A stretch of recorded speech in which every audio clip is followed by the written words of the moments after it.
Muito bom, gente. Estamos aqui com a presença do João Ribeiro, o professor, gerente de projetos, consultor, pesquisador, um amigo de longa data que hoje ele atua em estratégia, inovação, empreendedorismo, doutorando em inovação, um cara que traz uma bagagem muito grande. Conheço desde a época da Telecom. Eu, na área de call center, na área de telemarketing, ele na área de telecom, participou de vários projetos aí e realmente tem uma bagagem, tem uma experiência muito grande para a gente fazer um ping-pong. Não vamos jogar bola, porque hoje é Corinthians e Palmeiras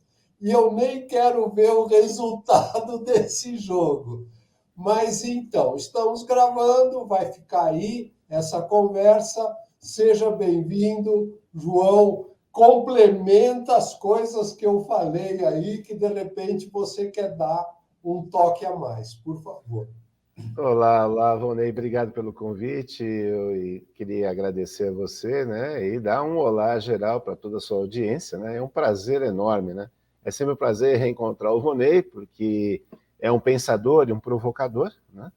E ao mesmo tempo poder compartilhar, literalmente nesse bate-bola, né, essas provocações, né, e essas pimentas, né, para a gente ir realmente fazer uma leitura da realidade, né, dentro do tema que o Vonei está trazendo para a gente. Vai ser um prazer.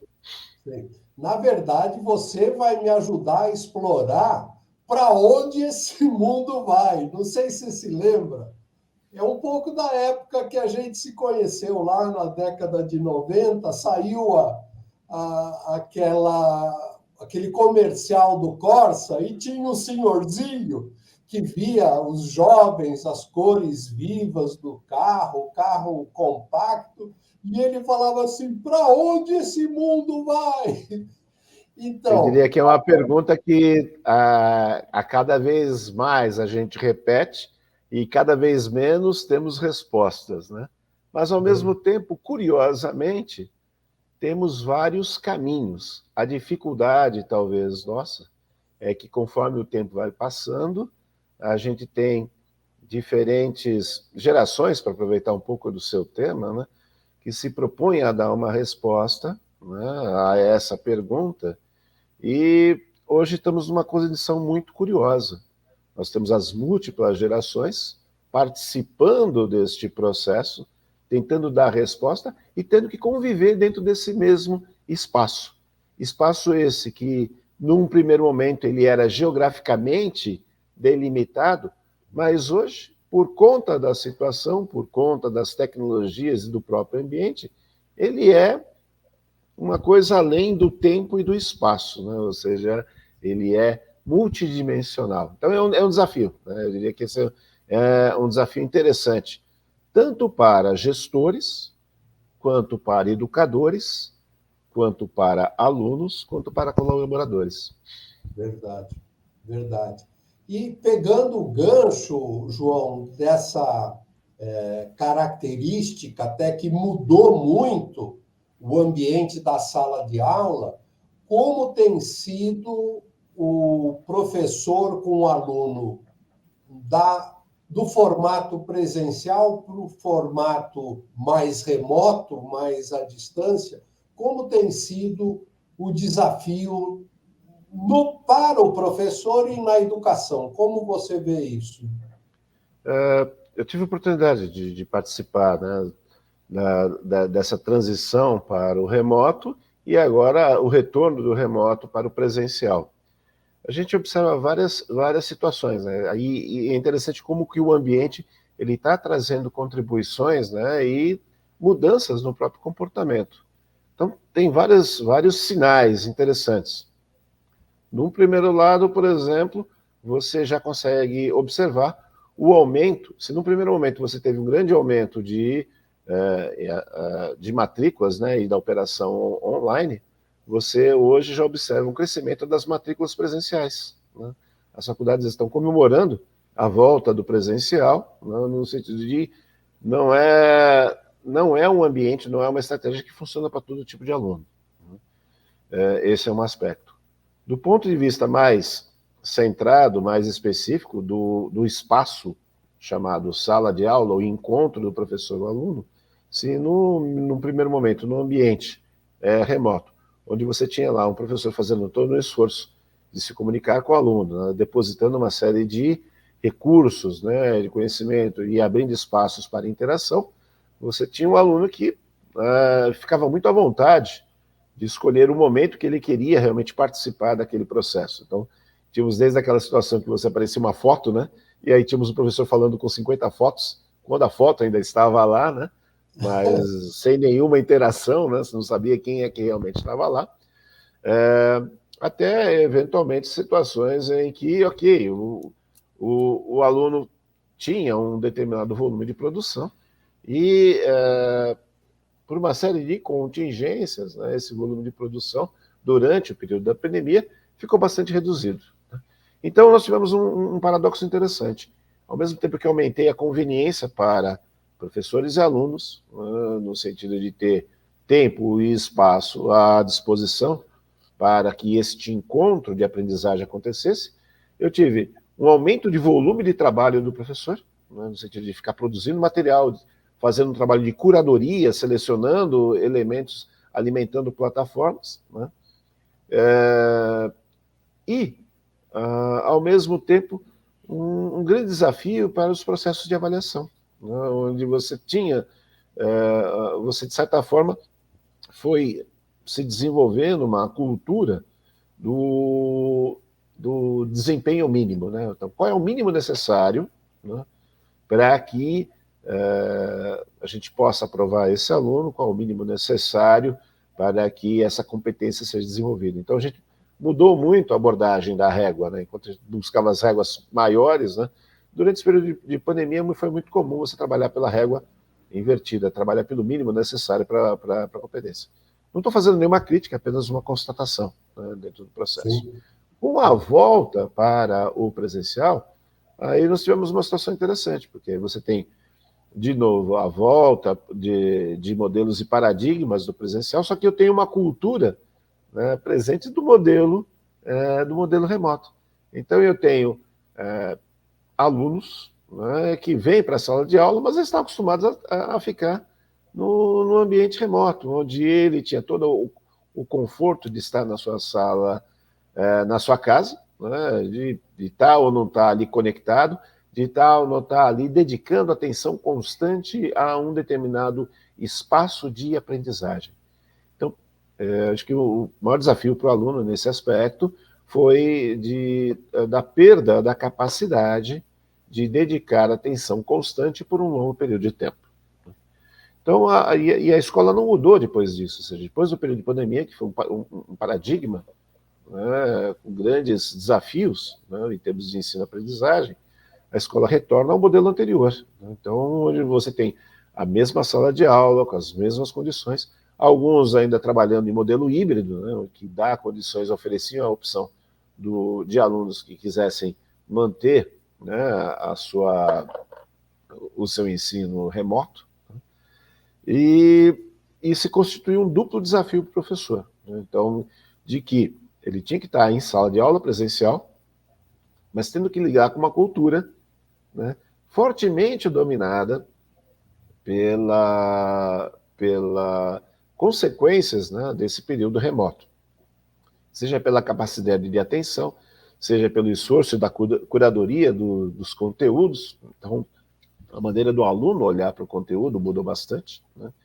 E aí você percebe que, em soma a esses elementos, uma grande mudança no comportamento emocional de alunos. Então, o aluno vai para a universidade com uma grande demanda para ser acolhido. Então, exige mais um desafio para o professor, né, de uma inteligência emocional mais desenvolvida para poder acolher o aluno que chega na sala de aula nos dias de hoje. Uhum. Quando você fala em foco, em atenção, quer dizer, o aluno Ele está lá para aprender. E para aprender tem que se dedicar, tem que manter o foco. Eu faço um paralelo também para o ambiente profissional, né? Que o trabalhador está lá para dedicar-se à empresa. Como a gente sabe, existe aí um paralelo um pouco em relação à efetividade ou do foco do aluno ou da dedicação do profissional. Então, existe aí uma similaridade na questão, né? O que o professor pode fazer para gerar maior comprometimento do aluno no processo de aprendizagem e o que o gestor pode fazer em relação à sua equipe para também promover um maior comprometimento e dedicação ao seu trabalho, né? Uhum. Muito boa pergunta, Valnei, porque na sala de aula, o que acontece? Né? A escola, quando abre um determinado curso, né, ela tem ali um público-alvo, assim como as nossas organizações têm um público-alvo, né, que poderia estar ali no centro daquilo que a gente chama a nossa curva de distribuição normal. Ou seja, meu público-alvo tem um determinado perfil, né, com uma determinada característica. Porém, como a escola ela é democrática, ela também vai acolher alunos que estão à esquerda e à direita dessa curva de distribuição normal. Então, alunos ou candidatos a alunos que estão muito aquém do que seria este modelo ideal, este aluno ideal, como também eu vou ter alunos que estão muito além do que seria este aluno ideal, com capacidades. E essas capacidades, essas competências se traduzem em comportamentos de sala de aula. Então, eu tenho muitos comportamentos aquém e comportamentos além, né, do que seria a minha mediana, né, o meu ponto central da curva de distribuição normal, que estarão na mesma sala, convivendo, né, gerando conflitos diferentes, né, uma série de conflitos. E isso sem contar na questão do objetivo. Né?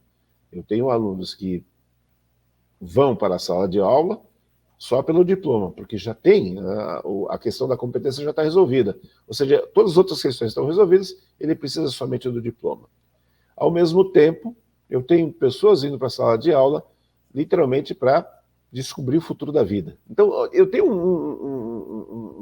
um complexo que se encontra na sala de aula muito interessante. Né? Desde aquele que está indo lá para descobrir o que ele quer da vida, né? o futuro para a própria vida, como aquele que está indo lá só por causa do diploma e vai ocupar o mesmo espaço. Fazendo paralelo com o ambiente do trabalho, tem gente que trabalha porque o trabalho é a sua vocação. É no trabalho que ele se realiza. Mas, ao mesmo tempo, eu vou ter pessoas que estão lá porque trabalham, porque vão gerar uma receita e a vocação, a sua realização está fora daquele ambiente do trabalho. Mas elas vão trabalhar juntas. Né? Isso também vai gerar, né, paradoxos interessantes, né, e conflitos interessantes dentro do ambiente de trabalho. Isso sem mencionar outros conflitos, né, que a gente pode pensar.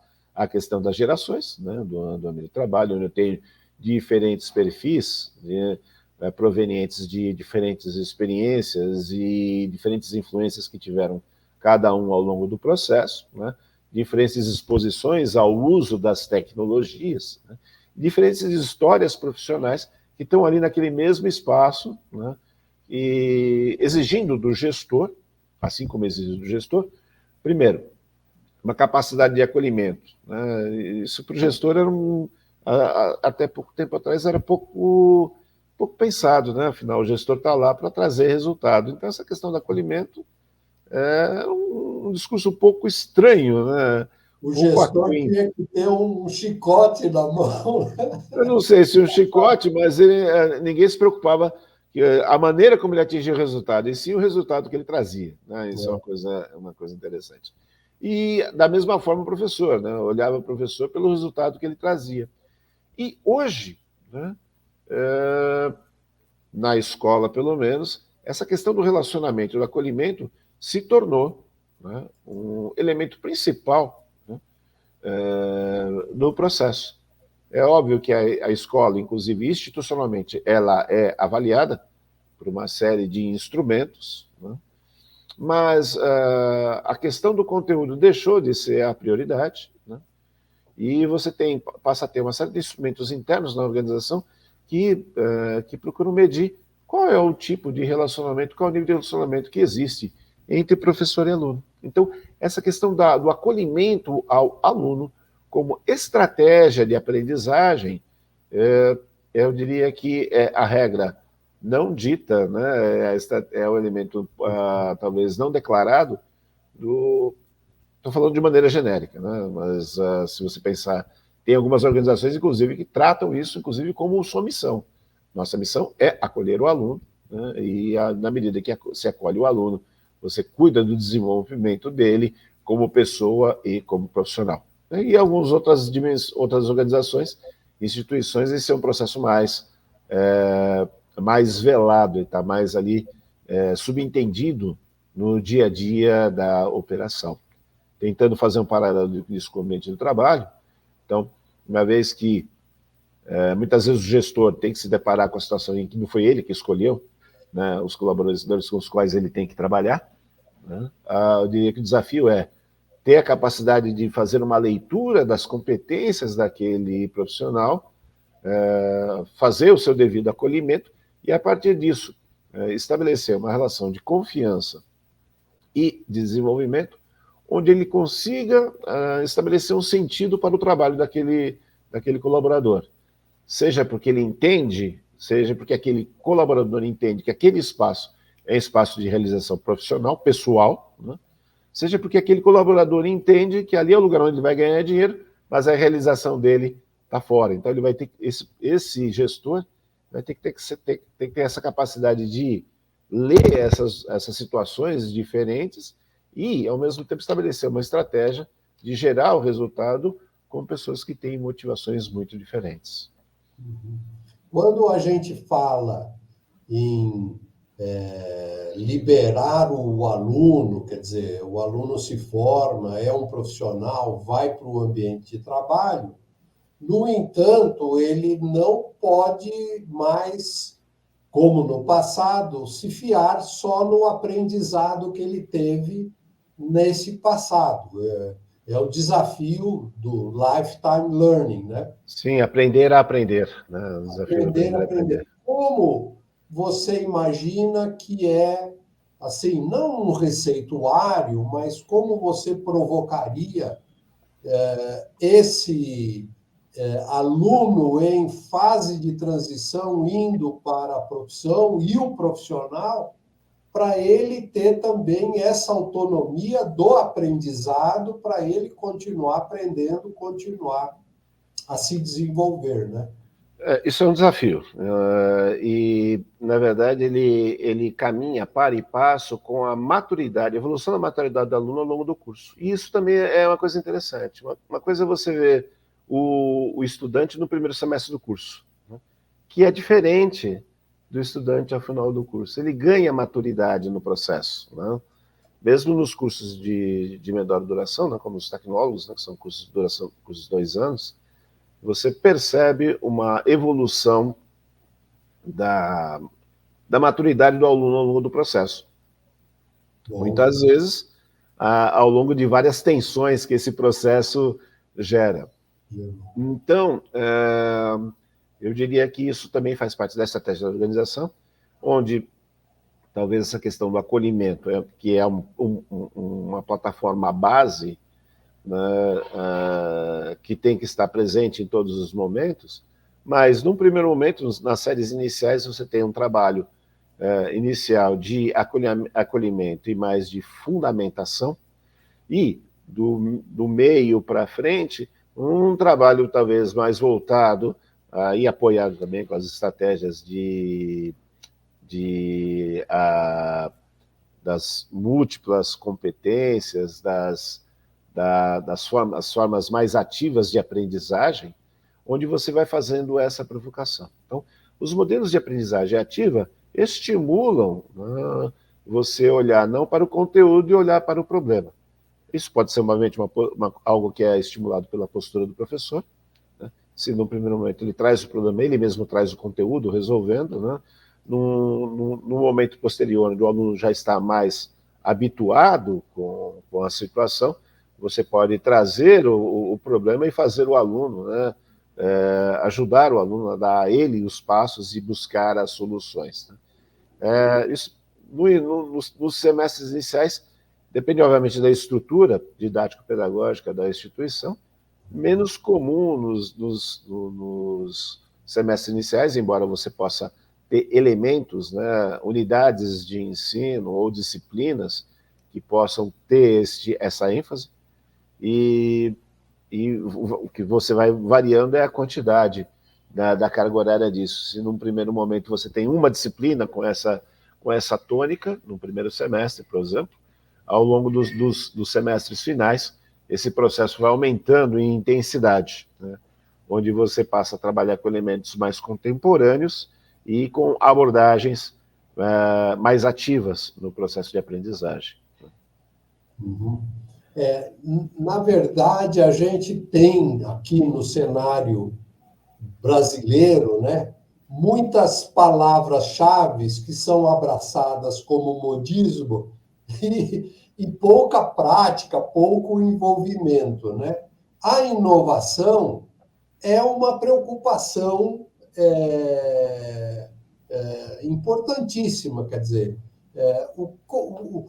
o que você poderia nos trazer de exemplos positivos, exemplos frustrantes em relação ao que você tem visto, ao que você tem lido, ao que você tem pesquisado em relação à inovação no cenário, no mercado brasileiro? Existe um aspecto que é intrínseco até a própria questão da gestão, né? Quando na gestão a gente fala de eficiência, a eficiência prega a manutenção do status quo. Se eu não tenho um mínimo de estabilidade, eu não consigo atingir a eficiência, que é um elemento contrário à discussão da inovação. Então, você não consegue ter pessoas que inovem do começo até o fim, né? Se você quer ter uma organização que cresce, né? Ok, ela cresce em um determinado momento, mas para ela manter estabilidade e obter margem, ela precisa, né, do mínimo de estabilidade, de manutenção de um certo status quo, né? Se eu falo isso dentro da escola, eu tenho, ao mesmo tempo que a gente quer ser uma escola inovadora, quer propor coisas, eu tenho que responder uma questão institucional. Eu tenho conteúdos a serem ministrados, porque eu vou ser avaliado institucionalmente, né, por um exame nacional que vai me ranquear em função da capacidade e do desempenho que os alunos tiveram em relação a esses elementos. Então, eu posso ser uma organização extremamente criativa, extremamente original, mas se eu não der conta do básico, né, que é aquele conteúdo, naquela avaliação, né, serei mal ranqueado, né, e aí deixo de ser bem avaliado, né? Então, essa é uma discussão muito curiosa dentro da organização. É a mesma coisa na empresa, né? Quando a gente fala que a empresa precisa ser empreendedora e precisa ser inovadora, mas se ela não tiver margem, ela não sobrevive. Então, o professor pode ser extremamente brilhante, mas se ele não consegue estabelecer uma relação com o aluno, né, nenhum trabalho se sustenta. Então, esses paradigmas da inovação, do status quo, da estabilidade, eles não são novos, né, não são originais. Então, feita essa ressalva, né, esse preâmbulo, o que a gente tem, né? As organizações propõem, e agora eu já tenho, inclusive, algumas abordagens mais institucionais, em espaços de inovação. Então, seja porque eu tenho disciplinas de empreendedorismo, eu tenho projetos, né, de iniciação científica, né, e tenho também agora, institucionalmente, a curricularização da extensão, ou seja, aqueles projetos de atendimento à comunidade que antes eram voluntários passaram a ser obrigatórios. Então, eu tenho 10% da carga horária de qualquer curso acadêmico, ela deve ser voltada a atividades de relacionamento com a comunidade.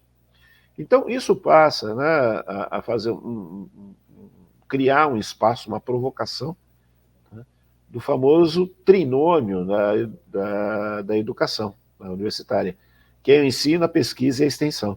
Né? Então, ao conviver com problemas da comunidade, né, isso provoca a criação de soluções, né, e gerando um espaço de inovação a partir da pesquisa, dos conceitos, das soluções, e que se acabam, de alguma forma, traduzindo, né, ou transbordando, né, para a questão da sala de aula. Né? Então, essa questão da extensão, eu diria que talvez seja a grande novidade de espaço para a inovação, além daqueles elementos que eu já citei, que já eram clássicos, né, que são os grandes projetos de inovação. Agora, no ambiente de trabalho, eu tenho isso realmente está... eu não vi, aí, pelo menos, novas experiências, além daquilo que a gente já conhece, seja de programas de incentivo ao empreendedorismo, à inovação, seja desde do processo de coleta de ideias, de sugestões, as abordagens japonesas, né, dos chamados, que começaram com ciclos de controle de qualidade, mas que acabam se transbordando, né, a partir da questão de inovação, o modelo Toyota, por exemplo. Né? E, de outro lado, dentro dessa questão das empresas, o surgimento das startups, né? Das XXTechs, né? Então, tudo alguma coisa tech agora, né? Então, eu tenho a fintech, a health tech, ou seja, grandes investimentos sendo feitos para a solução de problemas, mas todas sempre baseadas em tecnologia da informação e comunicação, né? Que tem atraído captação de recursos bastante significativos, né, e que se propõe a ser um espaço de respostas originais a problemas já existentes. Né. Aí a gente tem aí alguns unicórnios brasileiros, né, que nos ajudam a exemplificar isso. Nubank, por exemplo, né, ainda que haja um questionamento a respeito do break-even, da rentabilização, né, mas, assim, organizações que estão aí tentando trazer propostas nesse sentido. Então, eu diria que talvez o que a gente tenha mais novo, de mais recente nessa questão da inovação, então são essas abordagens a partir de soluções desenvolvidas a partir de plataformas de tecnologia da informação e comunicação. Muito bom. Em relação ao empreendedorismo, o que eu pessoalmente tenho visto, e é importante a gente levantar essa bandeira, porque tem aquele, né, o empreendedorismo interno do profissional empregado e o empreendedorismo externo do cara que vai colocar o capital, a sua ideia a risco e vai estar atuando no mercado, né? A gente pode colocar uma terceira via, que é a organização empreendedora. Então, quando você tem o corporate venture, a organização como um todo se propõe a empreender e estabelece uma joint venture, ou vai lá e adquire uma startup, tal, só para a gente ter talvez um elemento de contraposição. Sim, olhando para o futuro do trabalho, eu separei algumas avenidas. Então, as que mais se destacam, né, como uma espécie de segurança para o futuro, é você ser um profissional excepcional, estrela, que você vai estar do lado de cada da curva de distribuição, você vai desenvolver um empreendedorismo individual ou dentro do empreendedorismo organizacional, como você falou, né? O cara vai se juntar, vai ser sócio, vai fazer um empreendimento, vai construir um projeto envolvendo outras pessoas que também serão empreendedores, né? Como você, primeiro, avalia essa pegada empreendedora na cultura brasileira nesta década, na década de 2020, e como promover ainda mais essa, porque mesmo o funcionário o empregado que tem que ter um desempenho excepcional, chamado estrela, ele tem que trabalhar as características do empreendedorismo, né? Como você vê isso? Sim, é interessante a pergunta. Isso, na verdade, acaba me remetendo a uma discussão do perfil do profissional. Eu vou usar o exemplo de TI, mas que pode ser trazido para outras áreas também. A ideia, né, do profissional ser um profissional generalista, né, ou especialista, né? O que você precisa mais? O que é mais importante? Né?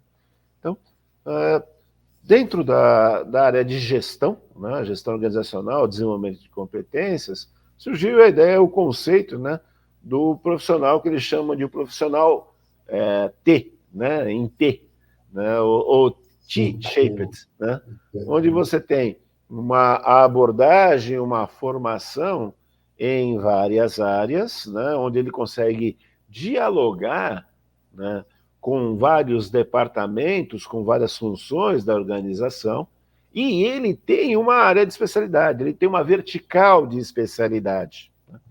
Então, me parece, né, que quando a gente olha, bom, mas o empreendedor, ele é o quê? Né? Então, no primeiro momento, talvez a gente tivesse empreendedores totalmente generalistas, né? Mas, ao mesmo tempo, nós tínhamos empreendedores que surgiram, né, a partir dos laboratórios de gente que tinha uma grande competência dentro de uma determinada área.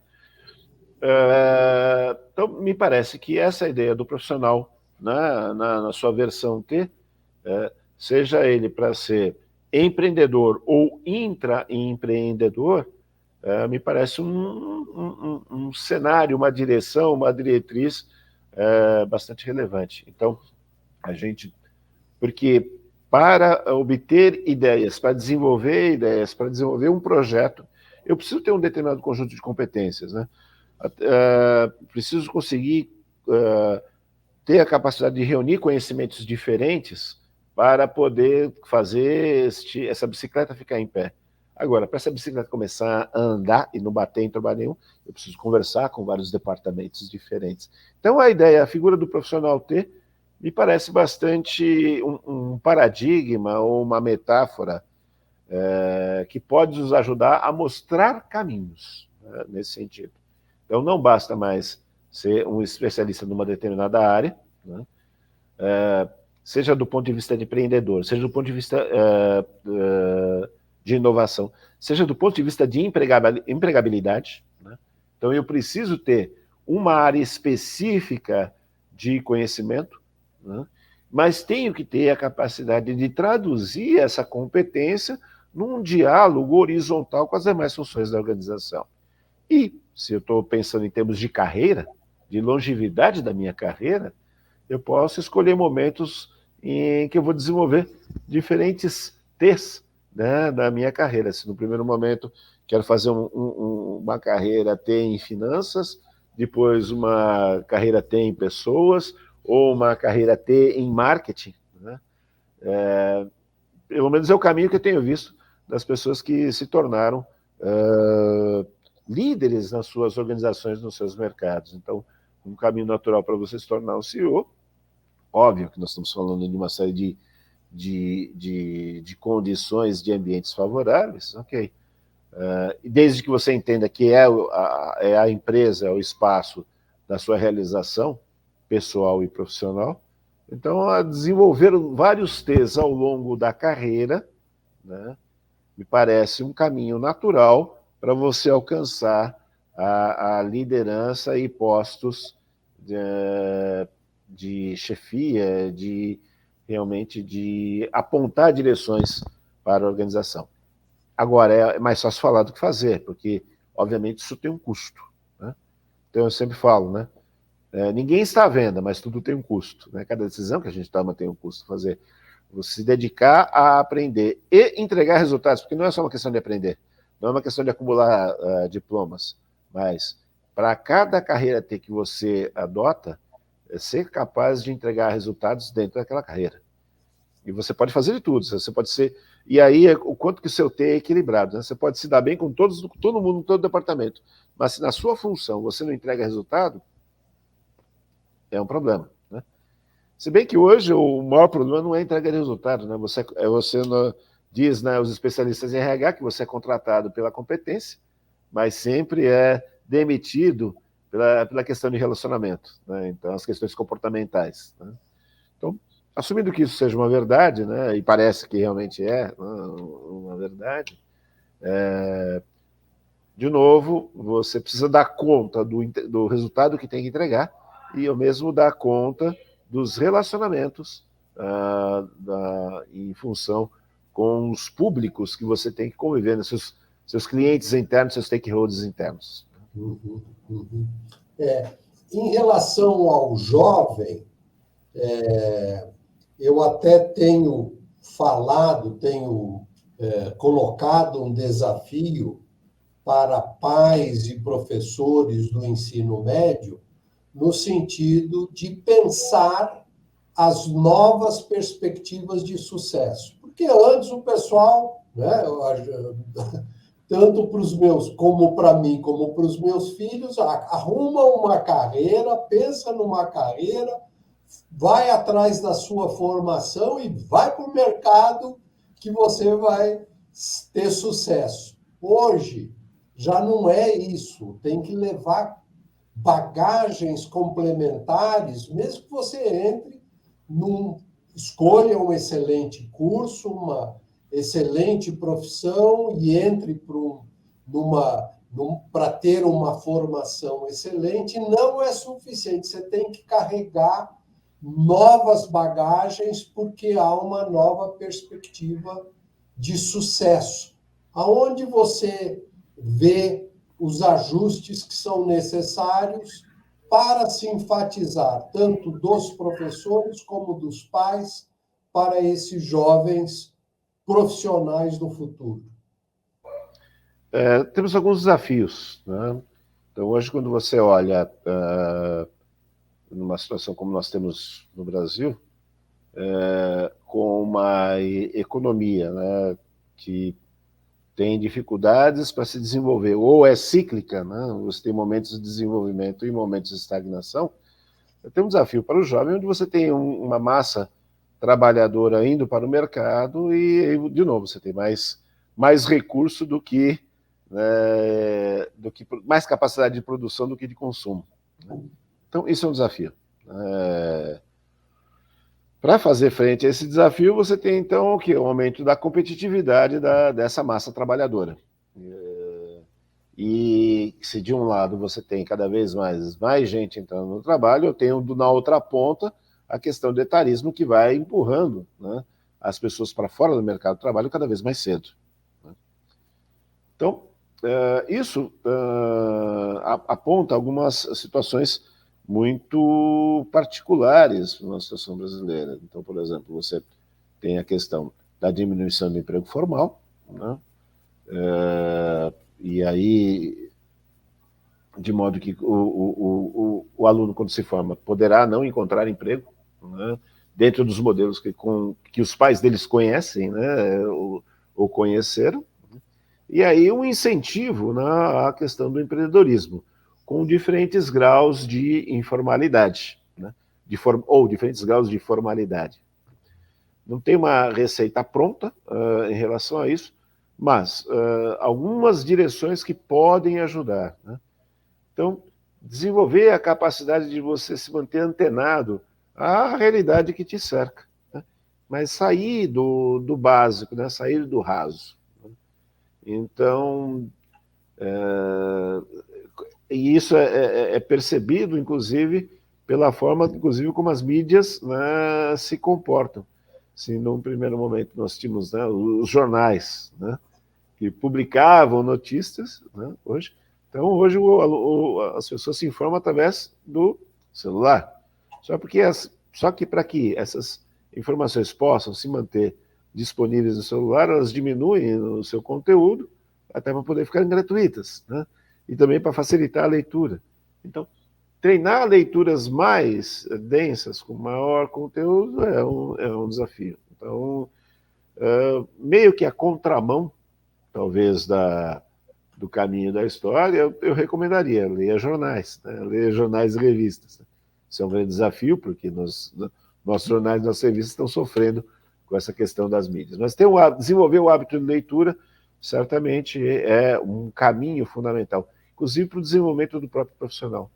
O estudante hoje tem uma dificuldade de compreensão de texto e uma dificuldade de escrita muito grande, porque ele perdeu essa capacidade de leitura justamente por essa mudança de plataformas, de estar sempre escrevendo pouco, curto, né? E de uma linguagem rasa, né, dentro do processo. Então, a leitura, talvez um caminho para desenvolvimento, leitura, de maneira muito pragmática, leitura de jornais e revistas. O melhor investimento que você pode fazer, aí falando com os pais, faça assinatura de uma revista, de um jornal, né, na sua casa. Né? Isso certamente vai fazer, é um esforço, é um investimento que, ao longo prazo, vai fazer a diferença. Segundo, entender que, diferentemente das carreiras que a gente fazia no passado, que a gente escolhia se ia fazer direito, engenharia ou medicina, né, como os nossos avós falavam, né, então, que o segredo era ser doutor, né, hoje o caminho profissional ele é muito diverso. Né, eu mesmo comecei na tecnologia, comecei no chão de fábrica, miguei para o departamento de desenvolvimento, depois fui para a marketing, vendas e vim para a consultoria. Fiz um caminho bastante diversificado dentro da organização, mesmo na academia, né? Então eu comecei, estudei tecnologia, depois fui para comunicação, depois fui para gestão, para administração. Então mas ao mesmo tempo você também tem espaço para pessoas que fazem carreiras mais verticais e mais centradas. Então, não existe um caminho único, mas tem a preocupação, primeiro, de estar conectado com aquilo que acontece no mundo e, principalmente, estar muito conectado com você. Quem é você? O que te realiza? O que é sucesso, né, para você? Né? Então, quanto mais, eu diria que pais, né, e filhos conseguirem se conhecerem e se entender nesse sentido, que é um desafio, isso é um desafio, porque a preocupação dos pais, né, que seus filhos se deem bem, no sentido de se tornarem pessoas felizes, né, ao longo do seu desenvolvimento, ao mesmo tempo dá espaço para que esse é um processo de descoberta, né, e que, querendo ou não, os pais podem acompanhar, mas não podem fazer a decisão pelos seus filhos. Né? Então, como eu tenho excesso de informação e excesso de opção, né, e ao mesmo tempo uma grande dificuldade de encarar desafios por parte da nossa juventude, isso é um processo que ele consome energia. Então, quanto mais os nossos pais puderem acompanhar e apoiar este processo, né, ajudando a estabelecer critérios, valores, referências, né, é um caminho. Mas, ao mesmo tempo, assim, não existe uma receita única. Eu tenho espaço para profissionais generalistas, eu tenho espaço para profissionais especialistas, desde que eles tenham perseverança no caminho que vão fazer. Né? Então, isso tem muito mais de comportamento, de disciplina, de foco, de atitude, né, em paralelo à questão do conhecimento. Se isso antigamente era um pressuposto, né, hoje isso precisa ser lembrado e desenvolvido. Né? Então, ninguém discutia antigamente que a questão do foco, da disciplina, do estudo era necessária. Isso já vinha de casa, né, pronto. Né? Hoje não, essa questão ela precisa ser resgatada, né, da questão do foco, da disciplina, para o desenvolvimento de qualquer atividade. Sim, sim. Uma questão que eu acho que é importante a gente agora passar para outra ponta que você chegou a mencionar, que é o etarismo, né? Que palavra a gente poderia estar dando em razão de todo esse conhecimento, essa sua sensibilidade em relação ao ambiente universitário, ao ambiente empresarial, ao ambiente do mercado, para o chamado 60 mais, né? O chamado pré-aposentado ou aposentado que ainda quer se manter ativo porque tem saúde, porque a longevidade está permitindo, né, essa extensão. O que a gente poderia pontuar e meio que orientar ou aconselhar ou trazer conceitos novos para essa turma também? Olha, eu diria que não existe, da mesma forma que não existe uma receita pronta para o estudante, também não existe uma receita pronta para este profissional. Sim. Talvez, falando de maneira muito generalista, não existe carreira permanente, né? Ou melhor, não existe carreira da empresa, a carreira é sua, não é da empresa. Então, dada a profusão de variáveis ambientais que se sucedem dentro do ambiente, é muito comum, né? É muito provável que o profissional vai ser submetido a várias mudanças ao longo do processo, né? Então, de maneira talvez mais pragmática, comece cada vez mais cedo, né, a pensar outras alternativas. Ou seja, se eu não estivesse onde eu estou agora, onde eu poderia estar? O que eu poderia estar fazendo? Né? Então começar a dividir melhor o tempo. Né?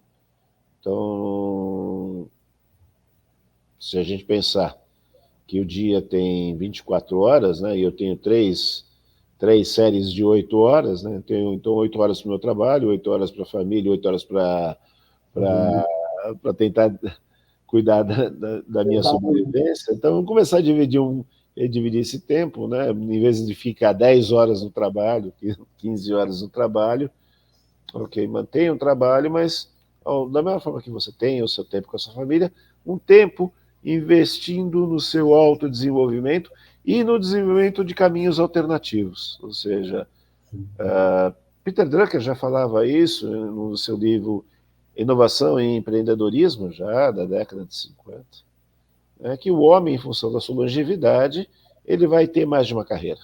Né? Então, uma segunda, eventualmente uma terceira carreira. Então, na medida que você vai, quando você começa a perceber que não tem mais nada para aprender, né?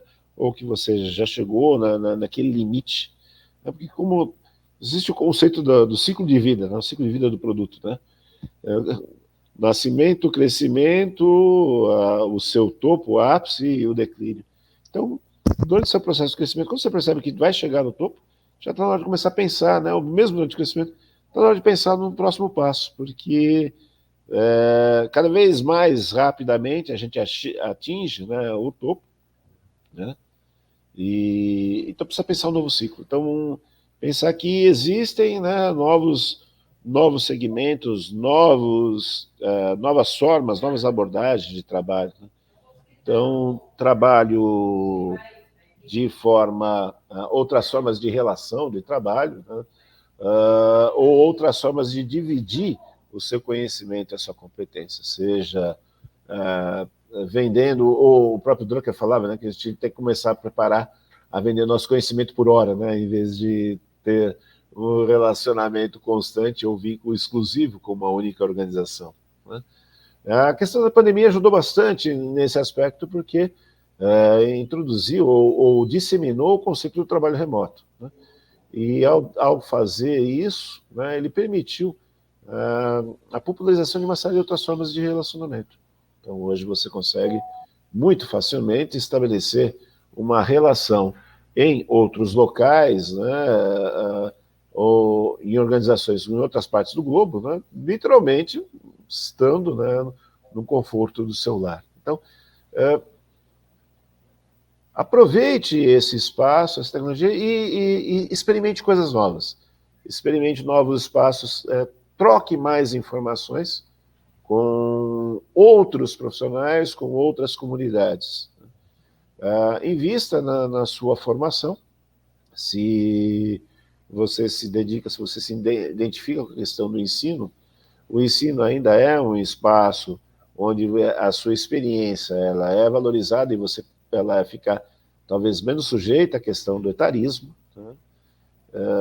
Então é um espaço para você se dedicar e ter uma remuneração e, ao mesmo tempo, poder manter contato com os fundamentos que foram sua área de formação, né? Ou mesmo realmente se preparar psicologicamente, economicamente, para outras abordagens e fazer outras atividades. Né? Então, eu acho que esse processo de mudança ele é inevitável. Ele é inevitável.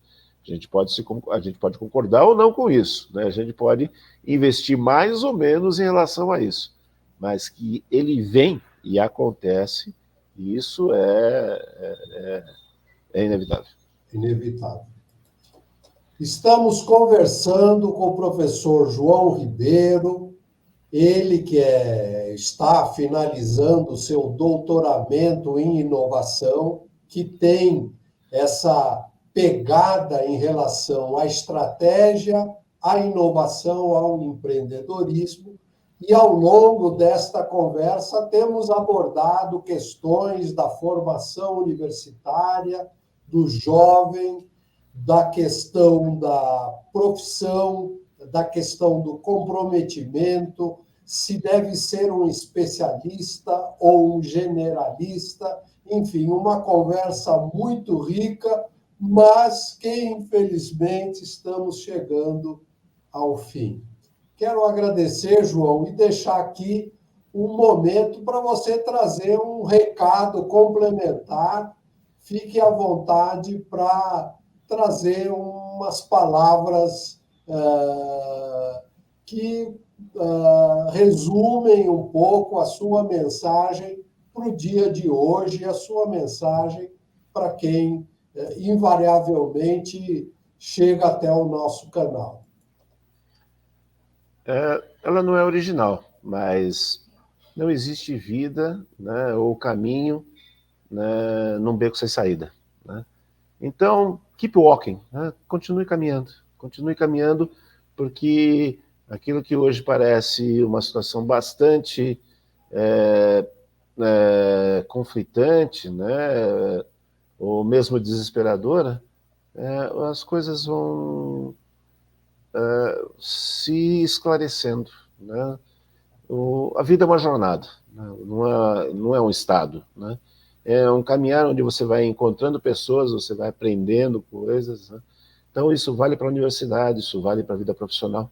Keep walking, né? Keep walking, porque ali, ao longo do processo, as coisas vão surgindo, né? e vão se esclarecendo. Então, keep walking. Muito bom, muito bom.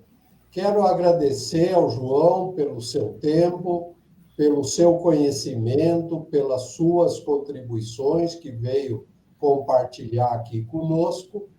Agradeço, João, agradeço a você que está nos assistindo e deixe o seu comentário, a sua pergunta, assine o nosso canal e deixe o like nesse vídeo. Muito obrigado, João. Muito obrigado a todos. Até a próxima. Até a próxima.